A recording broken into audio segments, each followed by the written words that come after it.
ngafunda ebangeni high school yami ngamatriculate khona ebangeni high, and then mase decide ukuthi ngiyofunda eKapa ngiyokwenza i-university yami eKapa. In my first year, things weren't okay because firstly, I was not funded, so that really did hit me. And secondly, another thing was I couldn't believe that I was in UCT. I'm surrounded by so many smart people. I'm not like these people at all. I doubted myself so much. That even translated into my marks as I was writing tests because I had so much anxiety. I would literally shake. It was very difficult for me to voice it out and to talk about it, and I had to let my ego rule, and I had to pretend like everything is okay when everything wasn't okay. So saqhubeka ke senza izinto ngafunda ke ukuthi ngingadila kanjani nalokho, how to accept failure, because I think that was also one of the biggest things, and how to start talking about failure amongst my friends, because my friends were prospering, they were doing well, so it was a thing of they couldn't relate to what I was going through, only to find out that they could, but they just knew how to manage the anxiety. I just couldn't manage my anxiety. My anxiety ruled my life for so many years in my academic life. Things just spiraled out of control, and I got to a point where I was admitted to a mental institution.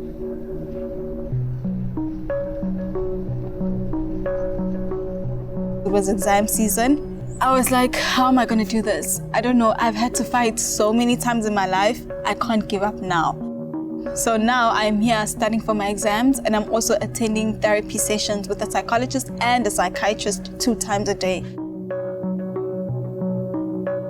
Therapy sessions are tiring. So every single time after a therapy session, so I would take a nap and I would wake up and I would study.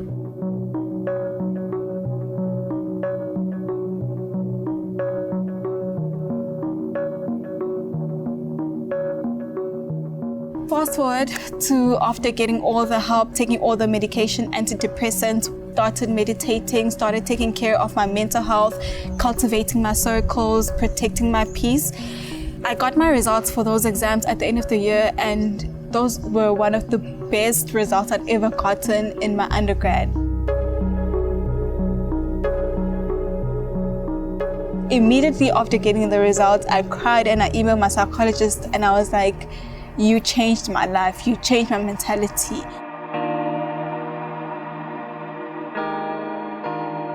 Instead of just sitting down and not doing anything, go and knock somewhere, because no one is gonna come and knock on your door. That's what I've always been told by my parents. No one knows you've got an issue, so just go and knock. After I got good marks, that's when I knew that I could use this to my own advantage.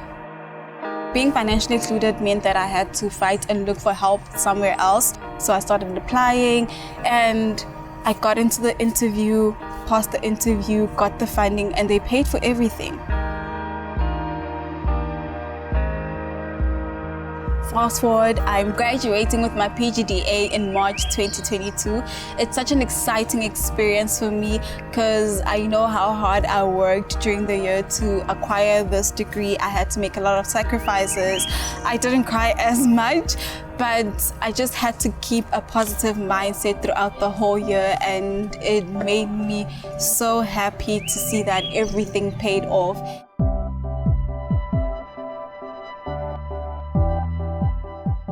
I'm an assistant lecturer, so I help by setting papers, doing tutorials, taking lectures in the College of Accounting.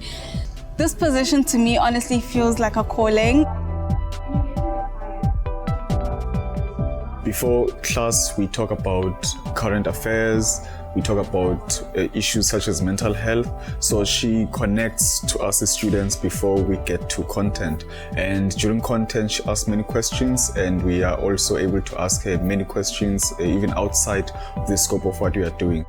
So Zané is relatable because we are able to go to her to ask her personal questions about her academic journey at UCT and as an AT, because I think I want to be an AT one day, and I think they are inspiring. And I feel like she's also a good facilitator. I like the fact that she also brings real-life situation in the classroom space, what we may be experiencing like in the world, and us actually getting the opportunity to talk about that and just hearing the different views as well.